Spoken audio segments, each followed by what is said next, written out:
Today we are continuing with plant development, and in plant development we were talking about seed germination. So in seed germination we discussed that imbibition of water by the seed is followed by DNA synthesis or nucleic acid synthesis. So first thing we can say that when imbibition takes place, imbibition is the absorption of water by the seed. We can say that the onset of germination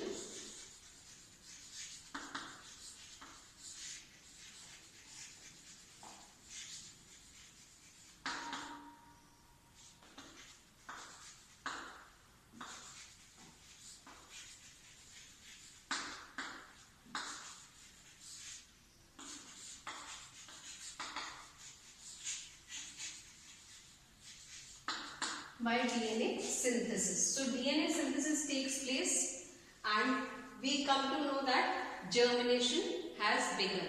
So the cells of the embryo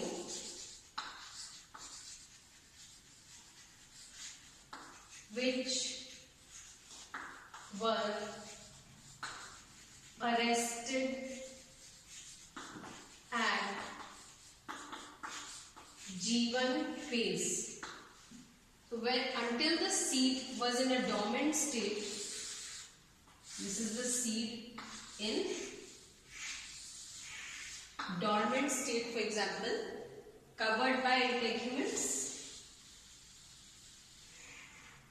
with the cotyledons, the embryo was arrested, the cells of the embryo were arrested at G1 phase. So once imbibition occurs, once they absorb nutrition, they absorb water, once they absorb water, they proceed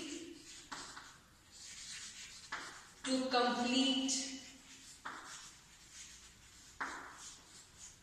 the cell cycle. You know what a cell cycle is? You must have studied about a cell cycle. G1 phase, S phase, G2 phase. These are the phases of cell cycle. So the cells of the embryo which were arrested at G1 phase, they proceed to complete the cell cycle once imbibition takes place. Okay. Now when we talk about this DNA synthesis, we come to know about some seeds, like when several seeds were studied. बहुत सारी species में seed germination की study हुई तो ये पता लगा कि अगर सीड्स को लंबे टाइम तक ड्राई स्टोरेज में रखा जाता है तो क्या होता है, जब उनको अच्छे कंडीशंस या फेवरेबल कंडीशंस मिलते हैं जर्मिनेशन के लिए, तो कुछ तो जर्मिनेट हो जाते हैं, कुछ बहुत कम जर्मिनेट होते हैं और कुछ बिल्कुल भी जर्मिनेट नहीं होते. तो उनका क्या रीजन है, वो रीजन हम अभी बात करते हैं उसके बारे में.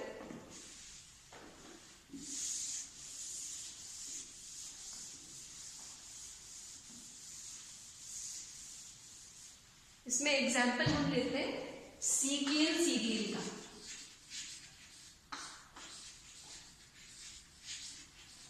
सीक्लियल सीरियल जो है वो राई है, कॉमन नेम उसका राई है.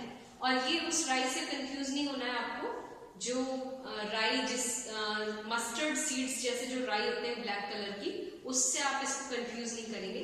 वो वाला जो राई होता है वो फैमिली ब्रासिकेसी का होता है. और ये जो राई है ये Apocynaceae, I am sorry to say, ये राई जो है आपकी पोएसी फैमिली को बिलोंग करता है, ग्रासेस को बिलोंग करता है. तो ये मिलेट है या एक सीरियल है ये राई, और ये यूरोप के जो ठंडे कंट्रीज हैं वहां पाया जाता है. तो सीक्लियल सीरियल पे जब एक्सपेरिमेंट्स हुए तब देखा गया कि अगर इनके सीड्स को प्रोलॉन्ग पीरियड्स के लिए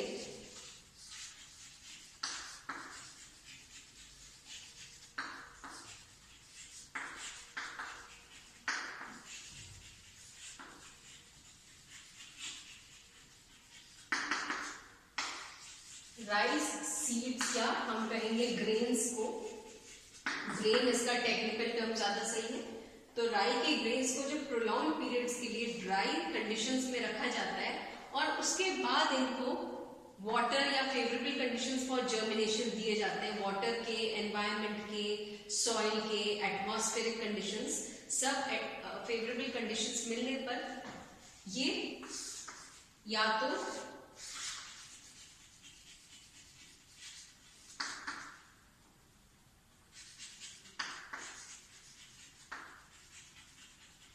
बहुत कम नंबर्स में जर्मिनेट हुए।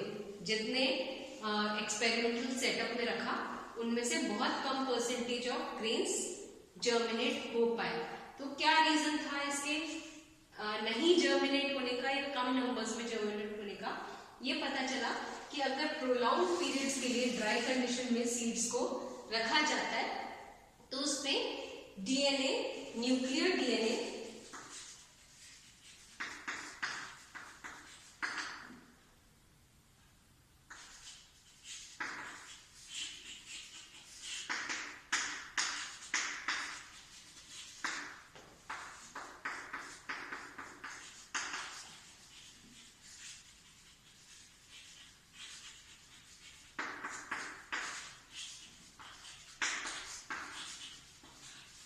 कि जो न्यूक्लियर डीएनए का जो इंटेग्रिटी था वो कम हो गया।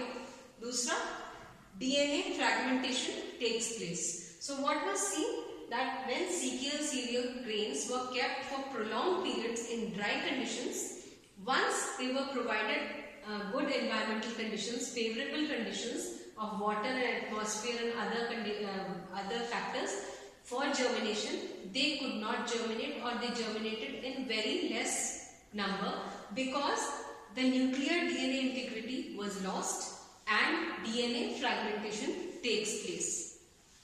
So this was observed. Now,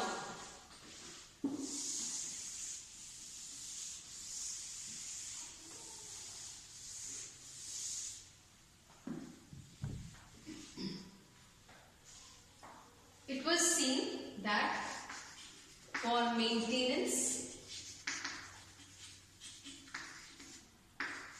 and repair of DNA, for what for was this done? What for does the DNA have to be maintained and repaired? To reinstate the natural genome. Okay, and firstly to reinstate the natural genome, to fix any broken strands of DNA. One enzyme is central. We can say one enzyme is very important, and that enzyme is DNA ligase. You must have studied कि जब हम DNA का synthesis पढ़ते हैं तो DNA ligase enzyme क्या होता है? वो फॉस्फोडाइएस्टर बॉन्ड्स जो होते हैं DNA में,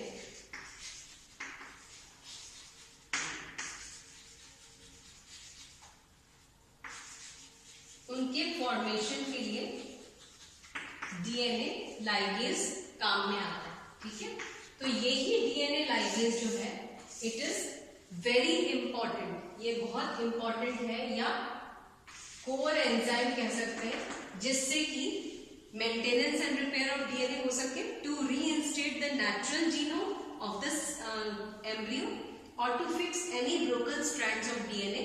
दोनों कामों के लिए डीएनए लाइगेज बहुत इंपॉर्टेंट होता है। तो इम्बिबिशन के टाइम ये देखते हैं कि डीएनए लाइगेज बहुत एक्टिव होता है। जब भी सीड वाटर एब्जॉर्ब करके इम्बाइब होता है, इम्बिबिशन होता है उसमें, तो डीएनए लाइगेज एक्टिविटी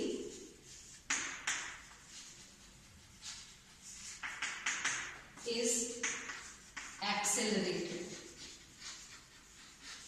ठीक है, और जहां डीएनए लाइगेज एक्टिविटी बहुत कम है वहां सीड जर्मिनेशन नहीं हो पाता, और जहां डीएनए लाइगेज एक्टिविटी काफी एक्सेलरेटेड है वहां सीड जर्मिनेशन अच्छी तरह से बहुत प्रोफ्यूज हो जाता है।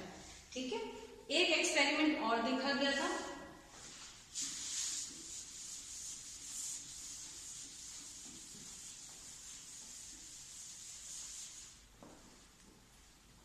ट्रिटिकम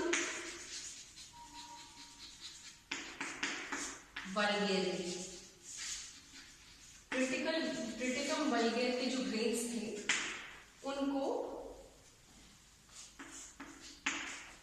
कोबाल्ट 60 का रेडिएशन मिला, और ये जो कोबाल्ट 60 रेडिएशन होता है ये सेल डिवीजन को अरेस्ट कर देता है। It arrests cell division. ठीक है, तो जब इनको कोबाल्ट 60 का रेडिएशन मिला तो ये जो ग्रेन्स जर्मिनेट हुए इनको नाम दिया गया गामा प्लांटलेट्स। गामा प्लांटलेट्स नाम दिया गया, और ये गामा प्लांटलेट्स क्या थे, इनमें प्रोटीन्स का फॉर्मेशन हुआ, आरएनए का फॉर्मेशन हुआ। ठीक है, इन गामा प्लांटलेट्स में प्रोटीन्स का फॉर्मेशन हुआ, आरएनए का फॉर्मेशन हुआ, ग्रोथ भी हुआ, लेकिन डीएनए सिंथेसिस नहीं हुआ। तो ये कितने भी बड़े हो गए for the entire life time, for its entire life time, उनमें ये देखा कि ग्रोथ हुई, प्रोटीन सिंथेसिस हुआ और आरएनए सिंथेसिस हुआ, लेकिन डीएनए सिंथेसिस नहीं हुआ। तो इसमें ये देखा गया कि जरूरी नहीं है कि अगर प्रोटीन्स और आरएनए सिंथेसिस हो रहा है तो इसका मतलब ये नहीं है कि डीएनए सिंथेसिस जरूर हो चुका है। जैसे हम कह रहे हैं ना, रेप्लिकेशन के लिए पहले डीएनए फिर एमआरएनए फिर प्रोटीन्स बनते हैं, तो लेकिन यहाँ डीएनए सिंथेसिस हुआ ही नहीं, फिर भी प्रोटीन सिंथेसिस, आरएनए सिंथेसिस हुआ, ग्रोथ हुआ, लेकिन सेल डिविजन्स नहीं हुए, आगे प्लांटलेट बना, और पूरी लाइफ टाइम में ये तीन चीजें हुई उसमें, लेकिन डीएनए सिंथेसिस फिर भी नहीं हुआ। तो ये शो कर रहा है कि it is not necessary implying कि इन्हिबिशन के साथ ही डीएनए सिंथेसिस होता है तभी जर्मिनेशन होगा। कई बार डीएनए सिंथेसिस नहीं होता तो भी सीड जर्मिनेशन हो जाता है। ये ट्राइटिकम वल्गेरे में देखा गया था जब उसको कोबाल्ट 60 का रेडिएशन दिया। आगे हम कंटिन्यू करेंगे। Thank you.